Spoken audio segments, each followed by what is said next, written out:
The Spellbook archetype originally came out in late 2012 and eventually became one of the top decks of mid-2013 alongside the other one of the most infamous decks in history, Dragon Rulers.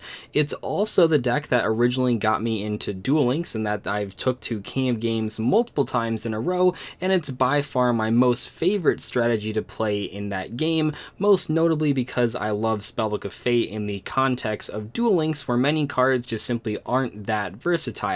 In today's video, I want to sort of combine the TCG and Duel Links aspects of the Spellbook strategy in one unique video that I don't think a lot of other people are doing. First off, I'm going to show you a deck profile of the Duel Links version of Spellbooks, but I'm going to use physical cards, something that many Duel Links duelists don't really even come across, and I'm also going to talk about throughout that deck profile, which won't be more than like half the video, I'm going to talk about some of the differences between the cards that are played in this Duel Links version and if they actually saw play in the TCG.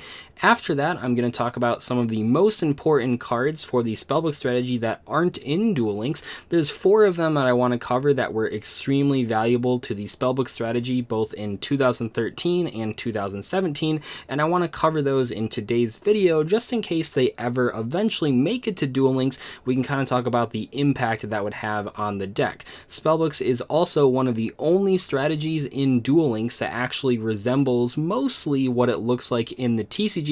Very often the decks that are good in Duel Links never saw any play in the TCG, and even in the case where they did see play in both formats, such as Sylvan's, the different lists and the different strategies that those decks employed look almost entirely different between Duel Links and the TCG. So Spellbooks are sort of in this middle ground. I think that makes them very interesting. If you would like to see more types of videos like this, please let me know in the comment section below. I think a cool one to do would be Vampires, the other deck that I play in Duel Links, but just let me know any feedback you have on the format. Anyway, without further ado, let's take a look at the physical deck profile of the Duel Links version of Spellbooks. First off, like with every Spellbook deck, both in the TCG and Duel Links, you have 3 copies of Spellbook Magician of Prophecy. This is one of the most important Spellbook and Prophecy cards.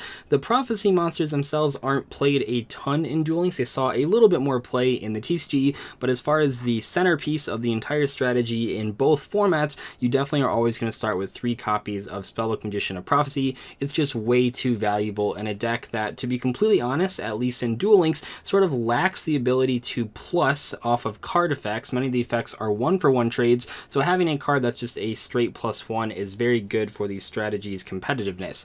Another card that sees play in Duel Links almost always as a staple 3 of is Silent Magician. This card saw 0 play in the TCG, almost no experimentation either. There's a couple reasons for that. First off, when Spellbooks were popular back in 2013, this card wasn't going to be released for another 4 years. We got this in 2017. Actually, we might have got this in early 2018. I think it was late 2017 though, but this card has not been around for that long in the TCG, and therefore by the time this came out, Spellbooks weren't that popular of a strategy anymore. I'm not actually sure that this would have seen play in the older version of Spellbooks. The deck was very different from what we now know it as to be in Duel Links or the TCG, just in terms of the cards that they were using. This wouldn't have really fit into the strategy too often. Your spellcasters in general were better than this, like things like Kaiku or Jaugen were very important to the TCG version of the deck. It's probably the biggest difference between the 2 formats is the actual monster cards, but Silent Magician is obviously a very important part of the Duel Links version, and then obviously you have Silent Magician level 8 as well, which I think goes without saying, but if Silent Magician didn't see play in the TCG, Silent Magician level 8 definitely didn't see play in the TCG. And then for another staple 3 of in both formats, we have 3 copies of Spellbook of Secrets. It's basically Spellbook Magician of Prophecy, except it can search Spellbook Magician of Prophecy, and also it's basically an extra copy of any other spellbook in your deck. This is actually more important in the TCG because you have 40 card decks, so it's a little bit more difficult to actually open specific spell cards in your opening hand or even after a couple turns. So you need Spellbook of Secrets to get to them. Another card that saw play in both formats quite regularly, we have 2 Spellbook of Master. This thing actually saw 3 copies in most of the TCG versions of the deck. Once again, that's mostly just due to the fact that there was a 40 card deck versus a 20 card deck, and you want to have as many spellbooks as possible to open the consistent hands that you're looking for out of a spellbook strategy. We have 2 copies of Spellbook of Eternity. This was a 2 of in both formats, so nothing really to talk about there. 2 copies of Spellbook Fate, and I play this at 3 copies in Duel Links most of the time, but I'd say that in Duel Links it's pretty much only a staple 2 of, just some people play 3 like me. But in general, this card saw play in the TCG as well. This is one of the main selling points of Spellbooks just in general. I usually attribute Duel Links to kind of similar to like 2012-ish Yu-Gi-Oh!, 2011-ish Yu-Gi-Oh! And in the same way, 2013, it wasn't nearly as fast as 2018 TCG play, and Spellbook of Fate was really versatile back then. One of the reasons that Spellbooks in general fell off the face of the map is because cards like Spellbook of Fate, if this card isn't good enough against the top strategies, if your opponent can do more than one thing per turn, and you can only activate one of these per turn, Spellbooks are suddenly not as good. The entire Spellbook strategy, while there are a lot of bells and whistles, it pretty much just revolves around Spellbook of Fate and how good this card is. In Duel Links, this card is still currently very powerful, but there was a point when this deck wasn't nearly as powerful in Duel Links, and I think that was mainly when a lot of people were playing back row. Spellbook of Fate is really good against monster cards, not so good at hitting back row because your opponent can just set a bunch of them and you can't deal with all of them at one time. Another card that sees play in both formats as a 1 of is Spellbook of Power. This card is notably better in the TCG because there is a main phase 2. It's hard to believe this card sees any play in Duel Links. Obviously, it has to be in your deck because you need to run over big monsters, but in general, the whole point of this card is to use this, run over a monster, search Fate, and then set it in main phase 2. So it's crazy that this card is still seeing play even without a main phase 2, but it's obviously still very important for running over those monsters that you wouldn't normally be able to run over. If you don't draw Silent Magician, the most attack that you have is 500, and that simply isn't enough, even when you have cards like Spellbook of Fate removing all of your opponent's cards. One card that did not see play in the TCG but is a staple 1 of in every single Duel Links version of this deck is Spellbook Organization, which used to be called Pigeon-Holding Books of Spell. And the reason this card is played is because there's no other way to get 3 Spellbooks in your graveyard on the first turn other than just searching a power and just wasting it. And a lot of players found that you can just play this card, Spellbook Organization, to actually do something with the card that you activate, or the card, instead of just power throwing it away. The other important thing about this is that when you do the normal combo, you end with both of these cards face down. So if your opponent only has one piece of back row removal, they don't necessarily always hit the Fate, where if you just had Fate face down and you use power and put that in the grave, your opponent would guarantee hit the Fate every single time with any sort of back row disruption. The sort of last 2 cards in this deck are flex options. I've played all sorts of cards in this deck at these last 2 picks. I've even played 21 and 22 cards sometimes, but at the moment I think the most standard flex picks are Cosmic Cyclone and Treacherous Trap Hole. Both these cards were okay in the TCG. Cosmic Cyclone was a lot better than Treacherous. Treacherous Trap Hole just didn't see a lot of play in the TCG. When this was released, it was 2007, 2008 era in Crossroads of Chaos, and there simply weren't a ton of decks to take advantage of it. The card is simply not as powerful in the TCG. There are so many other good cards, so many other pieces of monster removal, even in traps, even the old school traps like Torrential Tribute and Bottomless Trap Hole, cards that might not seem as good as Treacherous Trap Hole, but you have to keep in mind that in the sort of old school TCG formats of 2007, 2008, the games are a lot slower than they are in modern Duel Links, so cards like this actually have their downside matter, unlike in Duel Links where it seems like a lot of times the game just ends so fast that it doesn't matter that you can't have any other trap cards in your graveyard. Anyway, that is the Duel Links Spellbook in real life profile. Now let's talk about some cards that are in the TCG that aren't in Duel Links that make a huge difference for Spellbooks.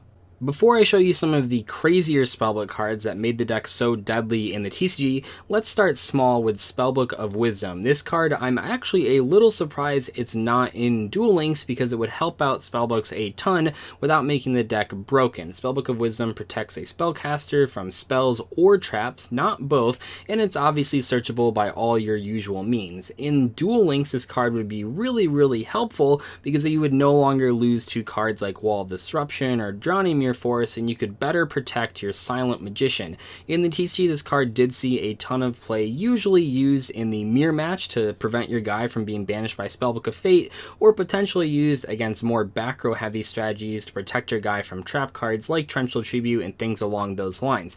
This card should be in Duel Links and it'd be very helpful without breaking the strategy, although I think it seems like Konami doesn't want to give us any more Spellbooks in the game. In Duel Links, one of the best counters to a Spellbook strategy strategy is simply outlasting them. There isn't a lot of recyclability in this strategy outside of using Eternity to get back your banished cards. You don't actually have that many plays to make. You can only use Fate so many times because it requires you to banish 3 Spellbook cards in your graveyard. However, interestingly, one of the things that made the Spellbook TCG deck so powerful was the fact that you could never beat it in a long game, mostly because of the Grand Spellbook Tower, a linchpin field spell that is not in Duel Links, and that's probably for the best. Spellbook Tower recycles 1 Spellbook every single turn and gives you a free +1, which if you remember from the deck profile portion, I mentioned that one of the issues with Spellbook is that they don't have a ton of +1s in the strategy besides Blue Boy. So Grand Spellbook Tower really helps you out not only by recycling cards, but also giving you a free draw. This is one of the most important cards to the TCG version of the strategy, but like I said, it's a good thing it's not in Duel Links because it definitely is way too powerful, because Spellbooks at the moment, one of the things keeping them back besides their consistency is the fact that you can just outgrind them. That keeps them fair, whereas if you added the Grand Spellbook Tower, you would almost never be able to outlast them. You just have to OTK them, which is very difficult for many strategies in Duel Links. Next up, we have the card that took Spellbooks from Rogue status to the top deck status, and that is Spellbook of Judgment. This is not only one of the most ridiculous Spellbook cards ever released, it's also one of the craziest in sheer card economy Yu-Gi-Oh cards ever released, so obviously it can't be added to Duel Links, and that's perfectly fine. This card is insane. You activate it, hopefully at the start of your turn, you get like a +4 or +5 or a +6 in the end phase. Oh, and you get a Spellcaster monster from your deck, which lets you special summon Jowgen, which prevents your opponent from special summoning, and you might just say, well, then they can just run it over by battle, but you have copies of Spellbook of Fate, and oh, if your opponent doesn't break that board on their very first turn, you now have added like 5 Spellbook cards to your hand, so you can do the same thing on the next turn, killing your opponent over the course of a couple turns by just locking them out of the game entirely.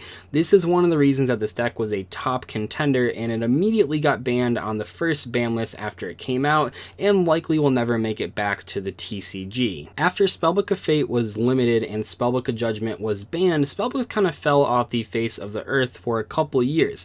It wasn't until recently, just a year ago, when they got Spellbook of Knowledge, that they sort of saw play again. Now, they didn't see play as a fully fledged strategy, they just saw play as a draw engine. Spellbook of Knowledge is a very cool card that I wish was added to Duel Links to make the deck a lot better. You can either send a Spellcaster monster on your field or a Spellbook card in your hand to the graveyard to draw 2 cards. In Duel Links, this would help out with putting cards in the graveyard for Fate without having to play Spellbook Organization, although this card wasn't in the full power Spellbooks that I've been talking about in much of this video.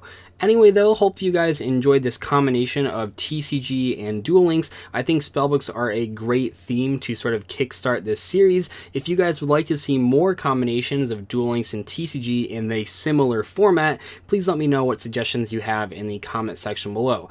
I'll see you guys later though. Thank you so much for watching. Goodbye.